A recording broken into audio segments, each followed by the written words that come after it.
And our reform is deeply rooted in the philosophy of መደመር, an Amharic word for coming together or synergy. መደመር is a historic reform to organic change and is building on the gains of the past while reminding us of our rich heritage. It also reflects on modern realities, strengthening the synergy in politics, economics, technology, and society. Ethiopia is indeed undergoing a period of political and economic renaissance. The መደመር reform is people-centered and has three interdependent pillars. The first pillar is a vibrant democracy. The second one is economic vitality. And the third pillar is regional integration and openness to the world. Today, we meet at a time of great opportunity for Ethiopia and for you. In this spirit of partnership, please allow me to briefly address each of these aspects. On the political front, we are working tirelessly to fulfill the constitutional promise of building a democratic and pluralistic political order based on our first pillar, a vibrant democracy. Guided by this principle, we have acted quickly and decisively. In the past 9 months alone, we have released all political prisoners in the thousands. We have also invited individuals and groups based on abroad to return home and join us in a spirit of positive sum, not zero-sum politics. We have restored license to independent media, issued an amnesty law, and repealed restrictive laws of the past. We will also have a revised civil society law very soon. We believe it is now possible to sustain growth, attract investment, and allow all Ethiopians to benefit from the growth dividend without embracing democracy and persuading the world to invest in our economy. In sum, we see democracy and development as interlinked, and we have acted decisively on this understanding. Ladies and gentlemen, the second pillar of our reform is economic vitality. We are determined to bring Ethiopia firmly into the center of the international market. To do so, we will leverage the collective power of our people, especially women and the youth, and build the private sector to drive more inclusive and socially sustainable growth. We cannot hope to progress as a nation and as an economy if we disqualify half of our population from full and equal participation. Women are now occupying key government positions, including the Minister of Defense, Minister of Trade, Minister of Transport, and the newly established Minister of Peace. We have achieved gender parity in our cabinet. We now have the first woman as the President of the Federal Supreme Court, and recently our Parliament has elected the first woman head of state in modern Ethiopia.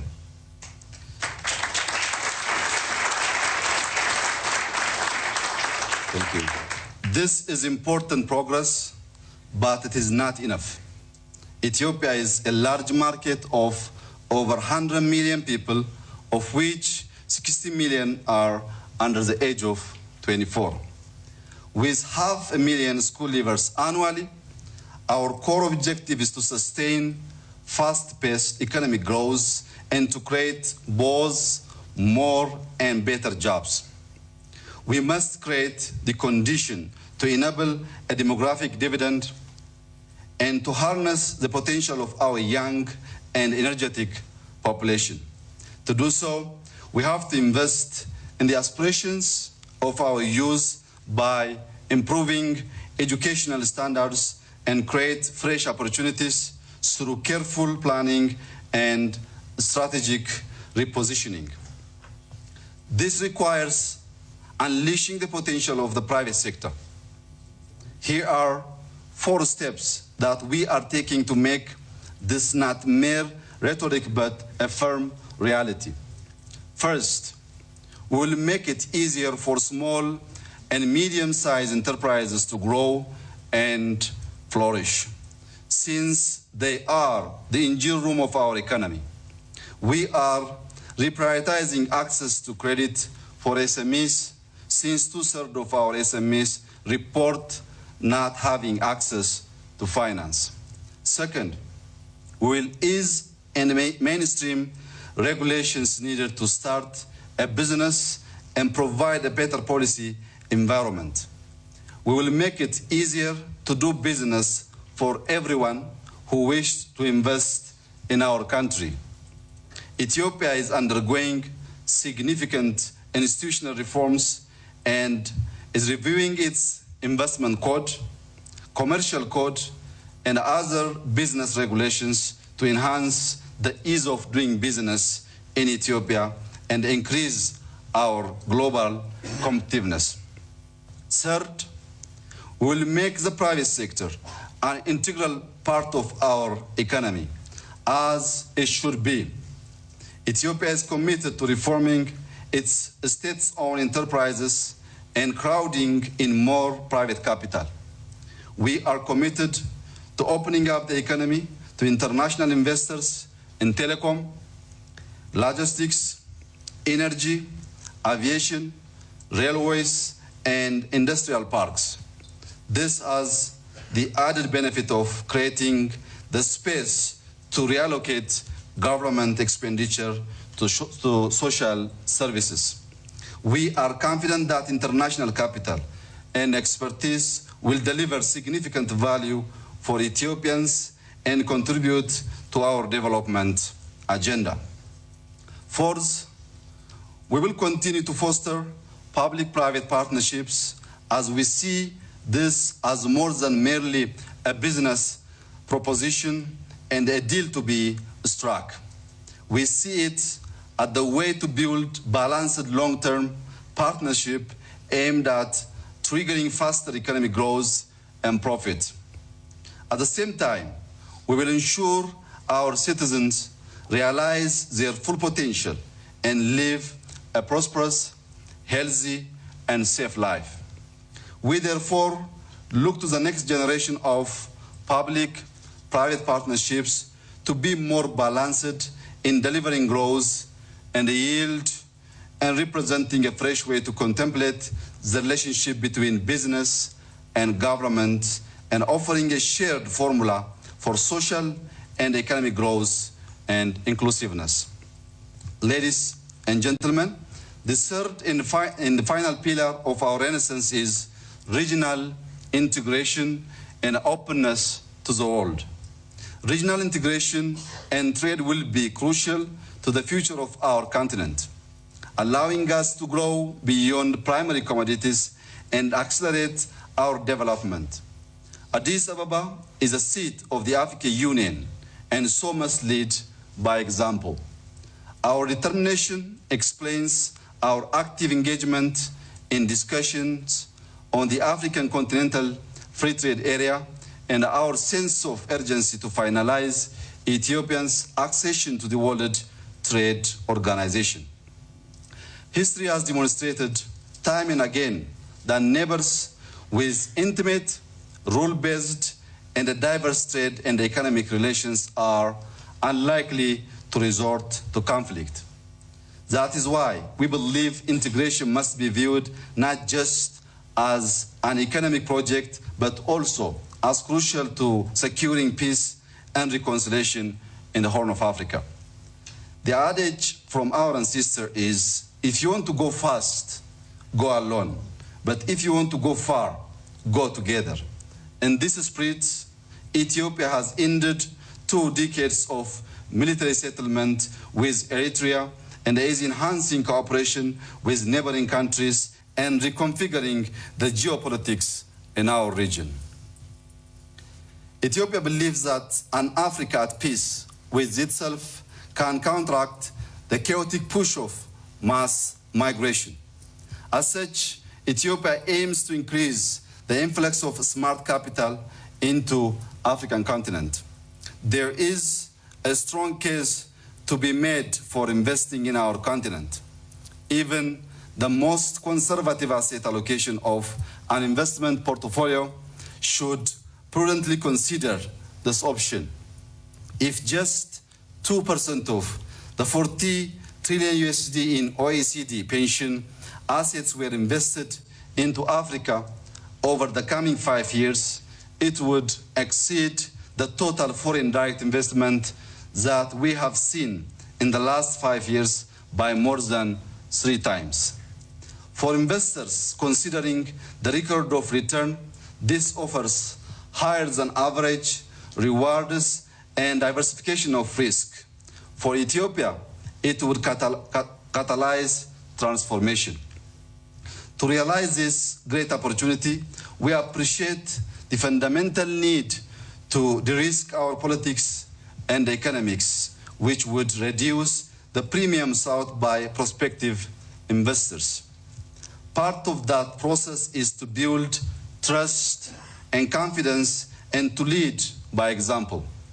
I believe that our record over the last year shows this to be so. Dear friends, let me conclude. Ethiopia has embraced a great vision and embarked on bold reforms. Improving the political environment and the business climate is our priority. Building an open society and a vibrant economy is our shared aspiration and our proposition to you, but we must all act fast. Our record over the last 9 months should illustrate our resolves. This is an agenda for action, a blueprint for a model of virtuous and sustainable growth. Looking at what we have accomplished in less than a year, I am optimistic and excited about the opportunities that are ahead. Ethiopians are born runners and we excel in marathons. Take it as a signal of our intention and level of commitment and stamina. Now is our time. Rating agencies forecast, and I quote, that growth will average 8% over 2018 to 2021, making Ethiopia the fastest growing of the sovereign we rate. I say to you, carpe diem, yes, seize the day, but also trust the future. Come and see what we have to offer and invest in our potential. Whether you are an entrepreneur, a CEO, or an industrialist, or just a lover of nature, or history, or beauty, Ethiopia has something for you. I thank you.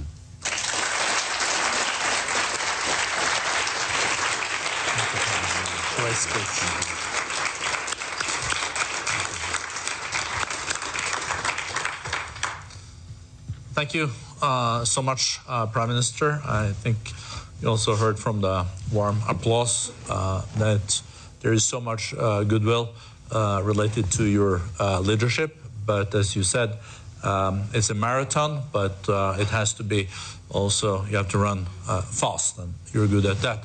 What you don't think about when you come to Addis, if you do run, is the altitude. So for foreigners, it's a big challenge. This morning we had also a session on Ethiopia and your leadership. And one of the experienced humanitarians said that when he was in Ethiopia a year ago and asked his people, they would say that they would have most loyalty to their tribe, then they felt like that was their identity, then it was Africa, and then it was Ethiopia. When he was back a month ago, the same people said, I know have strongest identity as an Ethiopian, and then African, and then tribe third. How have you managed to change this in 7 months? I think other leaders could learn. Maybe even in Europe, huh? Some 9 months ago, the situation in Ethiopia, as you have stated, was very bad. The near possibility of state collapse, mainly due to the government respond to the public political and economic demand pushed the nation into dangerous course. What makes the situation more dangerous was the poor relationship among the leadership. There was misunderstanding, mistrust, and mutual suspicion among the top leadership. Due to this problem, we collect data from different sources. We analyze using different techniques and mechanisms. And definitely, if you use different sources and different mechanisms to analyze the information, the output cannot be identical. So having or seeing the problem from different perspectives, we can't find a solution to solve the problem and to change the situation. To make long story short, when the situation gets worse, we sat for weeks to discuss and to evaluate as a party. Then we have achieved, finally we have achieved leadership change. Not only leadership change, but also peaceful power transfer, which is a very rare experience in Africa. Right after the change, the new leadership decided to listen from the public, the opinion, the grievances, so as to make a communal solution to resolve the current problem of that time. Then we have discussed with almost all corners of the country. We have traveled and we have discussed with the public to hear their grievances and their demands. Mainly their demand were they complained about the government, about our indecision, also the widespread injustice, both in politics and economics, as well human rights violation. What we did was we didn't undermine the public grievance. We just sat and evaluate all questions which came across the country. Though we prioritize to fix some of the problems in quick wins and others in institutional reform. Like I mentioned before, we automatically lifted state of emergency. That was one of the questions of the public. And released thousands of prisoners, including journalists. Today, we don't have a single journalist in prison, and we are proud of that.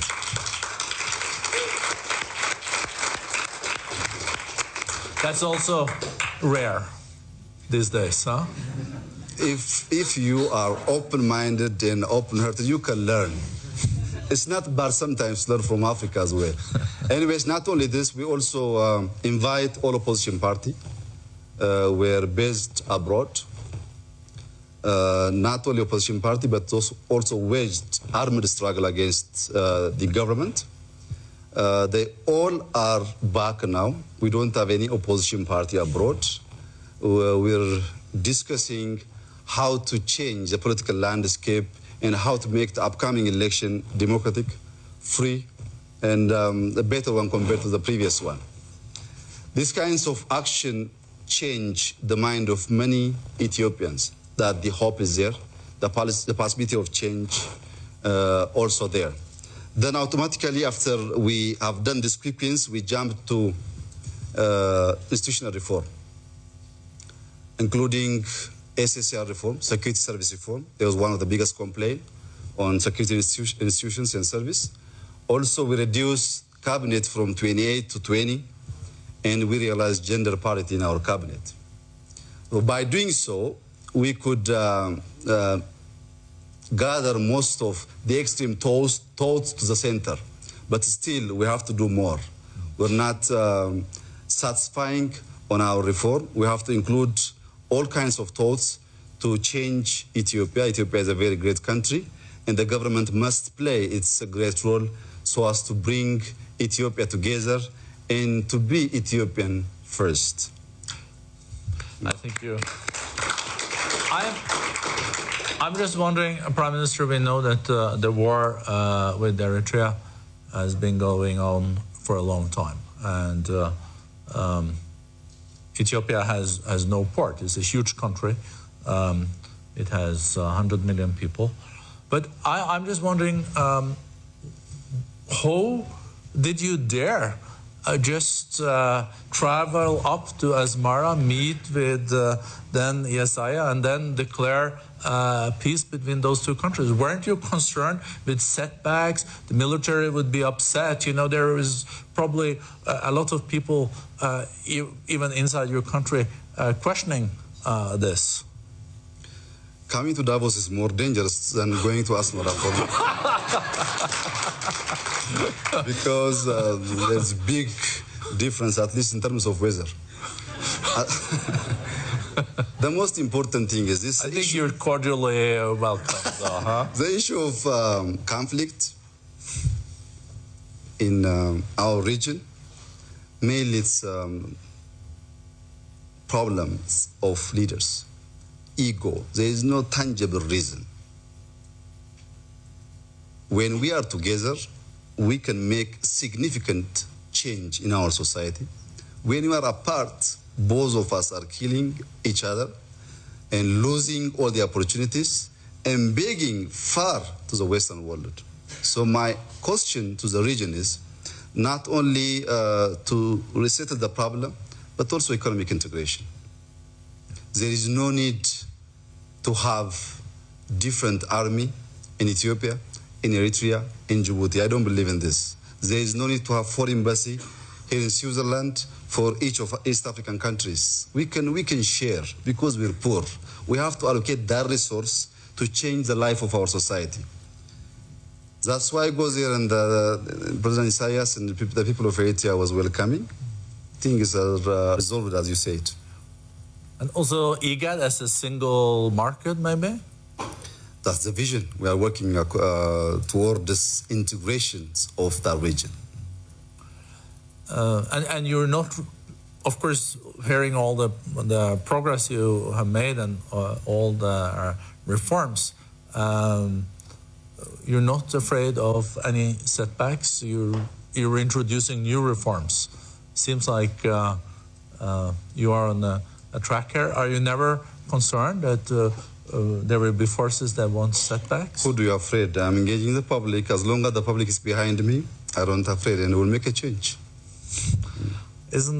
I think that's a wonderful end to this conversation. I think we are very privileged to have you here in Davos, Prime Minister. I think also a lot of business CEOs I see here, and I know you met with them, are very interested in investing in your countries, and I think you're also undertaking a lot of economic reforms. Yeah, there are lots of reforms taking place in Ethiopia, especially opening up the economy. We are opening state-owned companies, which we have been considering as a commanding heights for years, including Ethio Telecom and Ethiopian Airlines. This opening up will bring lots of capital and expertise to Ethiopia, and it will boost the pace of our economic growth. And we are open for any investors, and we're also changing our ease of doing business. There is a strong team under my office which is changing lots of hindering factors for investors to come and invest in Ethiopia. I hope in the next 2-3 years we can see the biggest change in investment flow to Ethiopia. Thank you. And you can also count on the World Economic Forum to be a partner in that transformation. Thank you so much. Thank you very much.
egaa kam jirtu daawwattoota keenya amma kallattiidhaan kan